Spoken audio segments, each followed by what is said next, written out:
ladies and gentlemen, my name is Ursula Feszczur. I'm here today to show you how to make Christmas puddings as treats for family and friends for Christmas. We'll start off first with our mini Christmas puddings chocolate coated. For this recipe, there's a few steps, so we'll start with the first step, and that is making the truffle puddings. You will need 50 ml of sherry. You can use brandy, you can use rum, essence or orange juice. That's entirely up to you and what you prefer. You will find that sherry adds a little bit of a flavour to the puddings. You will also need a half a cup of chopped sultanas or mixed fruit, or that's just optional, you don't necessarily need it. And you will need 750 grams of dark fruit cake. To start off with, you take your sultanas, place your sherry over the sultanas and put them in a pan and bring them to the boil, stirring frequently. You then crumble up your fruit cake into a bowl, which we will now do. This can be any fruit cake that you wish to have. Just crumble it up.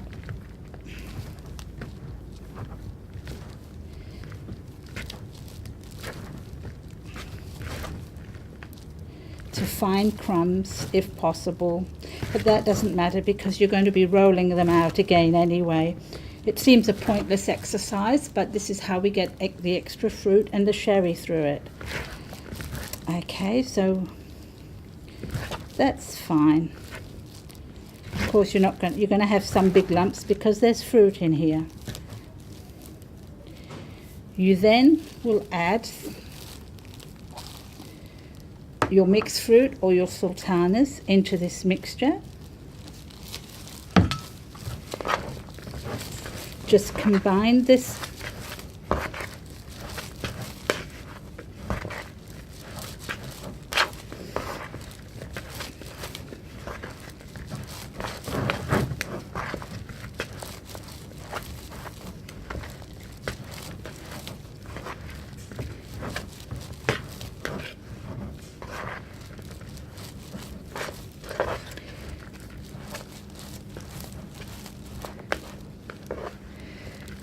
Now the mixture should be soft but not really sloppy,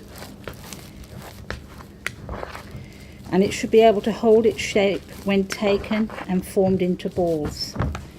So we'll just, yes, that's about right. So you just take enough, about the size of a cherry tomato or a small walnut, and just roll them in your hands. This is a lot of experience. You then place this on a foil-lined tray, and this is the hard part because this recipe needs to be rested overnight. So once you've made the balls,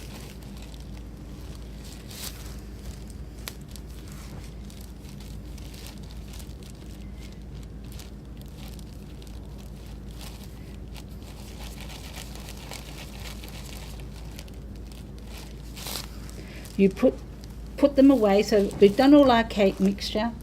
We make the balls and we put them in the fridge overnight to set. We now come to the next part.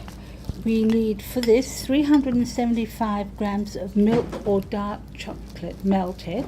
This can be done in the microwave by bursts of melting degrees. Never put your chocolate in the microwave and leave it for 3 or 4 minutes. It should be done in second blasts, like 20, 30, 20 seconds, and just check it and give it a stir because chocolate will keep its form in the microwave. It can also be done, if you don't like using the microwave, it can be done the old-fashioned way, which is a pot of boiling water with a bowl, heat-proof bowl placed over it and melted that way. Do not let the water touch the bottom of the bowl because you will burn the chocolate and it will crystallize and it will be unable to be used. We now take our our puddings that we've done, our truffles, and we place them in the melted chocolate and coat them. Now this becomes a messy process, but this is half the fun of making them. Our aim is to coat each individual ball with a nice glossy finish.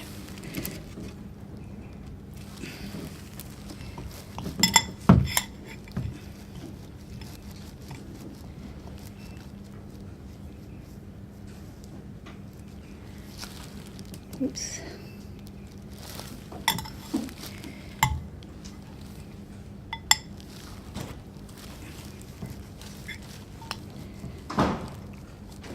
This all depends on yourself. You'll find as you get used to doing this, it gets better. It's like everything, it's always better with practice. Just place them on your foil again.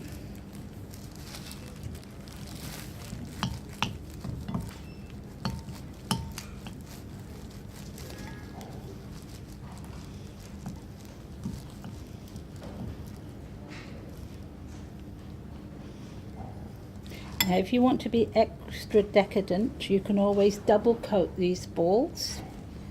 You can coat them first in milk chocolate and then coat them in dark chocolate. And you get a different texture. But normally one coat is enough. And I find I tend to use dark chocolate rather than milk chocolate because it just gives it that richer flavour. But for those people that don't like dark chocolate, you can quite easily do them with milk chocolate as well.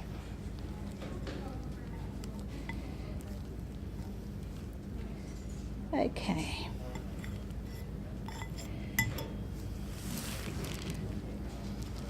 By the way, I forgot to tell you, we don't just have 6 of these, we've got something like 70 odd for these for dipping. So I do suggest maybe you sit down, have a glass of sherry, or maybe not sherry, and dip them. We now wait for them to go cold. You can actually see here, because they've been in the fridge overnight, they're already beginning to set. So we need these chocolate bits to set. Once they've set, we can then decorate them.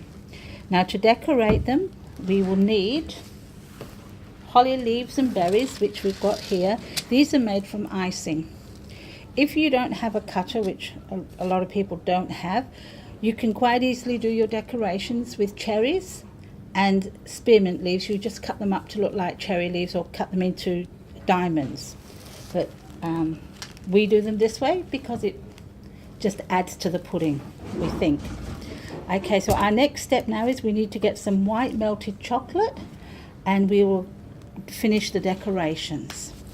Right, now our balls are set. It doesn't matter if you've ended up with bits and pieces on them like that because it's easy enough just to break off. Okay, now we come to the final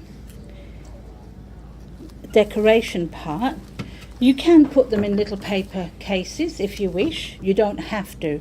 They look equally as nice without cases. We come to decorate. You've melted the icing. Oh, for your icing I should say, you've melted white chocolate and you've added a teaspoon or 2 of oil.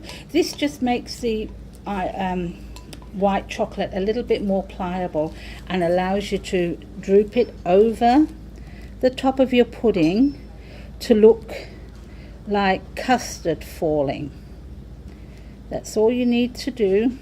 And then you take your 2 holly leaves, place them on top. This needs to be done rather quickly because it will then set. Voila. Now, if you don't like to do it with your spoon, another way to do it is to just go to the chemist and buy a syringe. They are available for about 50 cents or $1.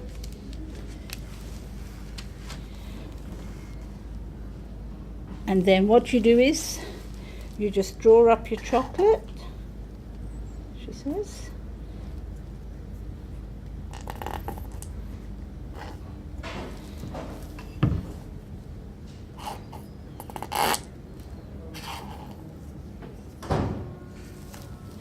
And then you just place it over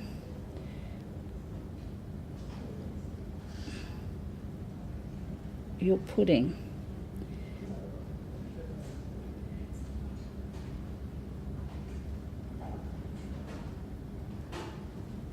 It's entirely up to you how you do this.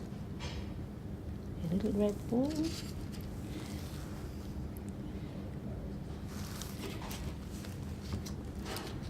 So there we go. The finished product. Whoops.